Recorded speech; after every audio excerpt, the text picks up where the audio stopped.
Subscribe करें और देखें एक स्पाइन चिलिंग स्टोरी और नई स्टोरी की नोटिफिकेशन के लिए बेल आइकन प्रेस कीजिए। इससे जब भी हमारी नई स्टोरी रिलीज होगी सबसे पहले आपको बता दिया जाएगा।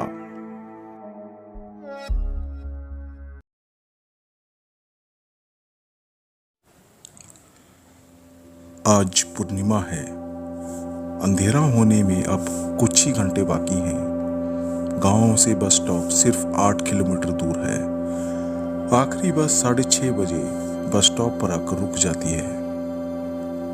इसी बस में 6 साल के बाद गांव के चंदू के बेटे मोहन ने गांव की जमीन पर अभी कदम रखा। वो शहर में नौकरी करता था। भैया मानीनागढ़ी गांव चलोगे क्या? मोहन ने रिक्शे वाले से पूछा। नहीं साहब, अभी कहीं नहीं जाएंगे, अब तो बस घर जाएंगे, वैसे भी अब अंधेरे होने वाला है। मोहन ने कई रिक्शा वालों से पूछा, लेकिन कोई भी जाने को मंजूर नहीं हुआ। आओ इधर, हम जाएंगे साहब, पर गांव तक नहीं, जहां तक सड़क बन गई है वहीं तक। आगे सड़क पर पत्थर बजरी है, रिक्शा नहीं चल पाएगा हमारा, और अब अंधेरा भी तो होने वाला है। वहां से गांव सिर्फ 1 किलोमीटर दूर है। अंत में एक रिक्शा वाले ने ज्यादा पैसे दिए जाने की बात सुनकर कहा। अब मोहन रिक्शा में बैठ गया। रिक्शा चलने लगा, क्योंकि सड़क बनने का काम अब भी पूरा नहीं हुआ था। कहीं कहीं पर रिक्शा बहुत धीमी गति से चलाना पड़ रहा था। खैर, जैसे तैसे रिक्शा आगे बढ़ने लगा। आसमान में जो शाम की सुनहरी किरणें थी वो अब धीरे धीरे गायब होने लगी। कुछ ही देर में अंधेरा होने वाला है। लीजिए साहब, अब आप यहां से पैदल चले जाइए, रिक्शा वाले ने रिक्शा रोककर कहा। थैंक यू, मोहन ने उसे पैसे देते हुए कहा, और उसने अपना बैग उठाया और चलने लगा। अरे साहब, एक बात का ध्यान रखिएगा, सड़क के साथ साथ जो कच्चा रास्ता है उसी रास्ते चलना, तालाब की ओर मत जाना, वहां का कुछ भरोसा नहीं है, रिक्शे वाला बोला। मोहन को उसकी बात सुनकर कुछ अजीब लगा। फिर उसने सोचा कि तालाब की ओर जाने की उसे जरूरत भी क्या है। अब पूरी तरह अंधेरा छा गया था, पर पूनम की रात होने के कारण चांद अपनी चांदनी बिखेर रहा था। मेंढक व कीड़ों की आवाज से मोहन को एहसास हो गया था कि वो गांव के पास है। कुछ दूर चलने पर उसे गांव का एक घर दिखाई दिया, जिसके अंदर बत्ती जल रही थी। यह देख वो खुश हो गया। उसने कुछ ही कदम रखे थे कि अचानक उसे किसी की रोने की आवाज आई।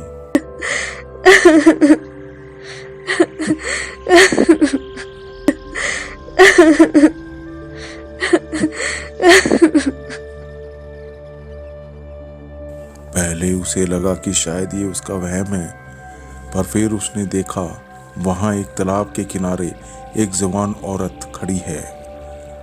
चांद की रोशनी में उसका गठीला बदन एक चांदी की मूर्ति की तरह चमक रहा है। अब मोहन की नजर उसके हाथों पर पड़ी। उसके एक हाथ में पीले कपड़े में लिपटा हुआ एक मृत शिशु है, और दूसरे हाथ में एक कुदाल। उसके बाल बिखरे हुए हैं। रोने की आवाज उसी औरत की थी।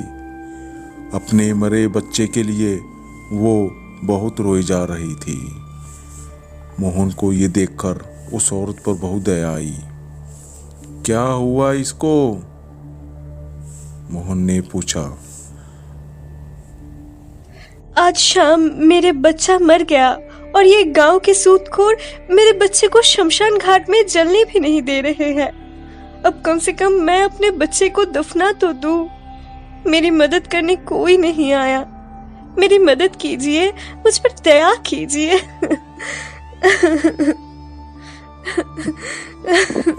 मोहन को बहुत दुख हुआ। वो उसके पास गया।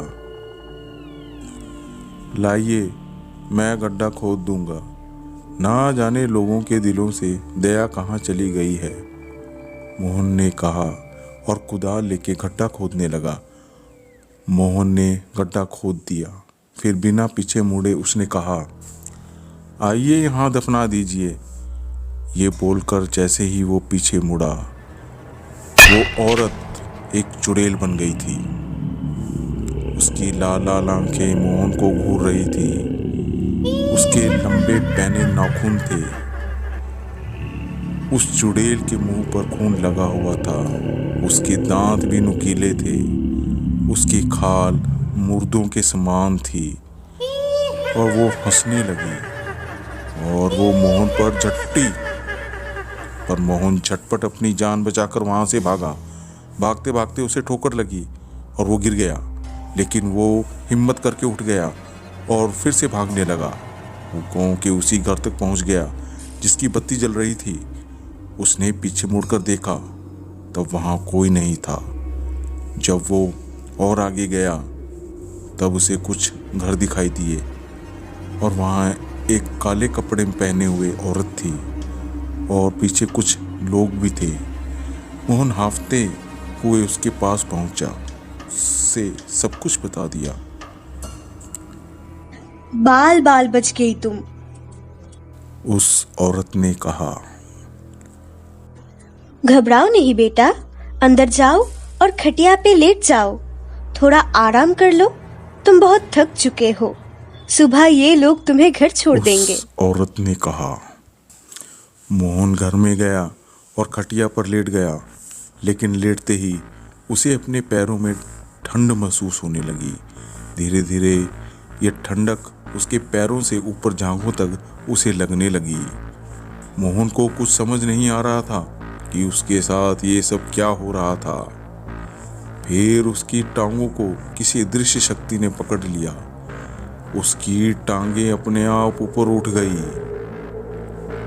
दरअसल मोहन अभी भी वहीं बेहोश पड़ा था जहां वो गिरा था, और अब वो चुड़ैल उसकी टांगें पकड़कर उसे तालाब के ठंडे ठंडे पानी में ले जा रही थी। अचानक मोहन को होश आया। छोड़ दे मुझे, छोड़ दे मुझे, कोई है, बचाओ मुझे, बचाओ, छोड़ दे मुझे, छोड़ दे मुझे, छोड़ दे मुझे, नहीं नहीं नहीं। अगले दिन लोगों को वहां एक इंसानी कंकाल मिला। वहां लोग इकट्ठे थे। अरे, तालाब में रहने वाली तंबोली चुड़ैल ने एक और शिकार कर लिया। ये जरूर कोई अजनबी होगा जो रात में यहाँ से जा रहा होगा, और वो अनजान था इस बात चुड़ैल से।